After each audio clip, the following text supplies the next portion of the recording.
The sun hung low over the dusty expanse of the Texas borderlands, casting long shadows across the scrubland that stretched endlessly toward the horizon. Samuel Hayes wiped the sweat from his weathered brow as he guided his horse along the familiar trail that led back to his modest ranch house.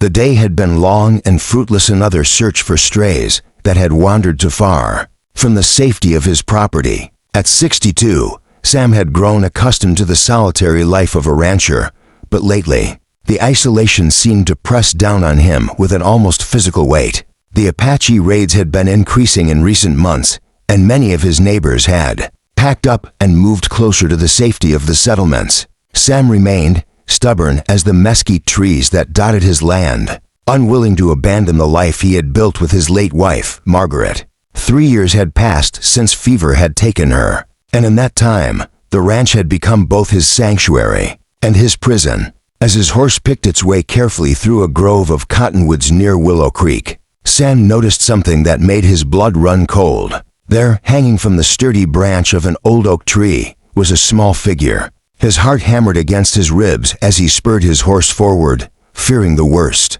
As he drew closer, he could see it was a young Apache girl, perhaps 12 or 13 years old, suspended by ropes around her wrists. A crude wooden sign hung around her neck, carved with the words "White Man Don't Forgive" in uneven letters. Sam dismounted quickly, his arthritic knees protesting as he hit the ground. The girl was unconscious but breathing, her long black hair hanging like a curtain around her face. Her clothing was torn and dusty, and angry welts marked her wrists where the ropes had cut into her skin. With trembling hands, Sam cut her down, catching her slight frame as she fell. She was lighter than he expected, and he could feel the sharp angles of her ribs beneath her tattered dress. He carried her to his horse, struggling to lift her onto the saddle while she remained limp and unresponsive. The ride back to his ranch house seemed to take forever, with Sam constantly checking to make sure she was still breathing. Questions raced through his mind. Who had done this to her? Was it revenge for some Apache raid?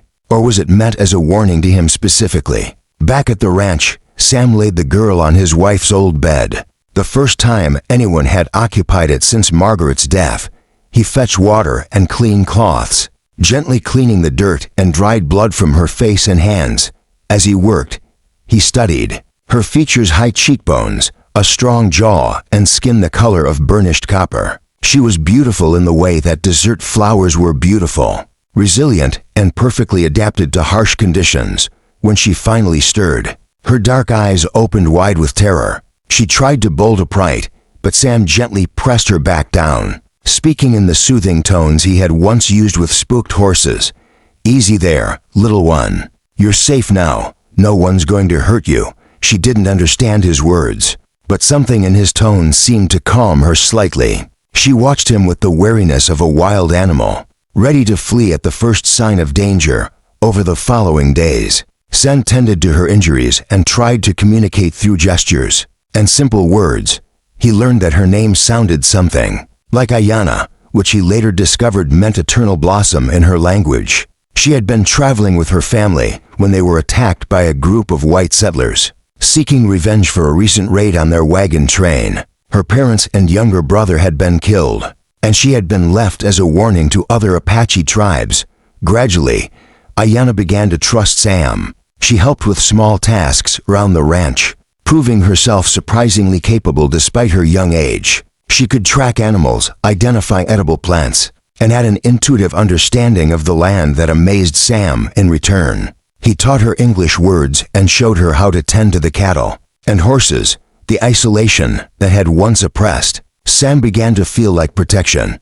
Here, away from the judgment and fear of the settlements, he and Ayana could exist in a strange kind of peace. She slept in Margaret's old room, and Sam found himself looking forward to her quiet presence at breakfast, the way she listened intently when he talked to the animals, and her rare but beautiful smile when she accomplished something new. But their fragile sanctuary couldn't last forever. Word eventually reached town about the Apache girl living at the Hayes Ranch. Some folks were scandalized, others suspicious. A delegation led by Thomas Garrett, a prominent rancher whose own property had been hit by Apache raids, rode out to confront Sam. "You can't be serious about keeping that savage here," Garrett spat, his face red with indignation. "After what her people did to the Morrison family, to the wagon train near Cedar Ridge. You're harboring the enemy, Sam." Sam stood on his porch, Ayanna behind him, her small hand gripping his shirt. "She's just a child, Tom. She lost her family same as those other folks lost theirs. Revenge won't bring any of them back. She's Apache," Garrett replied, as if that explained everything. "They grow up to be killers and raiders. You mark my words, you'll regret this kindness." The confrontation ended without violence, but Sam knew it wouldn't be the last. Over the following weeks, he noticed riders watching his property from distant hills. Supplies became harder to purchase in town, and old friends crossed the street to avoid speaking to him. The community that had once been his support system now viewed him as a traitor. Despite the mounting pressure, Sam refused to abandon Ayanna. She had become like a daughter to him, filling a void in his life that he hadn't even realized existed. She taught him Apache words and showed him how her people read the signs in nature the way certain birds indicated water, how the behavior of insects could predict weather changes. In return, he shared stories of Margaret, of the dreams they had once held for their ranch, and of the son they had lost to childhood illness years before. One evening, as they sat on the porch watching the sunset paint the sky in shades of orange and purple, Ayanna spoke to him in halting English. "Sam, Papa?" she asked, the word coming out uncertain but hopeful. Sam felt his throat tighten with emotion. He nodded, placing his weathered hand over her small one. "Yes, little one, if that's what you want." But their peaceful moment was shattered by the sound of approaching hoofbeats. Garrett and a group of armed men emerged from the twilight, their faces grim with purpose. "This ends tonight, Hayes," Garrett called out. "Hand over the girl, or we'll take her." Sam stood slowly, his hand moving instinctively to the rifle beside his chair. "She's under my protection. You'll have to go through me." What followed was a tense standoff that stretched through the night. Sam and Ayanna barricaded themselves in the house while the men surrounded them. But as dawn broke, Sam realized that continuing to fight would only lead to bloodshed and possibly Ayanna's death. With a heavy heart, he made a decision that would haunt him for the rest of his days. He explained to Ayanna that she needed to leave, to find her way back to her people. It was the only way to keep her safe. Through tears, she understood. In the pre-dawn darkness, Sam helped her slip out the back of the house and gave her his best horse, along with supplies that would last her several days. Then as she rode away into the vast wilderness, Sam felt a piece of his heart break away and follow her. He had found purpose again in protecting her, and now that purpose was gone.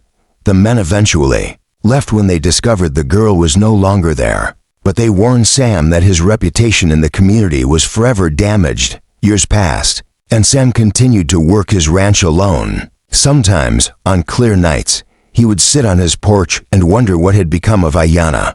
Had she found her people? Was she safe? Had she grown into the strong woman he knew she could become? Then, one summer morning nearly 5 years later, Sam looked up from mending a fence to see a young Apache woman riding toward his ranch. She was tall and proud, her long black hair braided with colorful beads, and she sat her horse with the confidence of someone who belonged to the land itself. As she drew closer, Sam's heart began to race.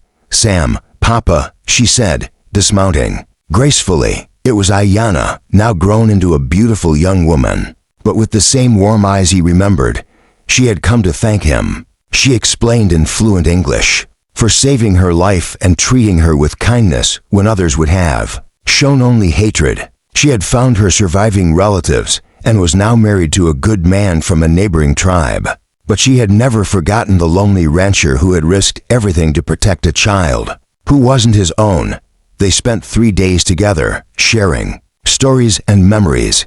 Ayanna met his few remaining cattle and helped him with tasks around the ranch. Just as she had years before, when it came time for her to leave, Sam felt the same ache in his chest, but this time it was tempered by pride and gratitude. As she prepared to mount her horse for the final time, Ayanna turned to him with tears in her eyes. "You showed me that not all white men are the same," she said, "that there is goodness even when there is so much hatred. I will tell my children about you." About the man who chose love over fear. Sam watched her ride away across the desert, her figure growing smaller until she disappeared into the shimmering heat waves. He stood there long after she was gone, feeling a peace he hadn't known in years. The ranch was quiet again, but it no longer felt empty. Sometimes the great,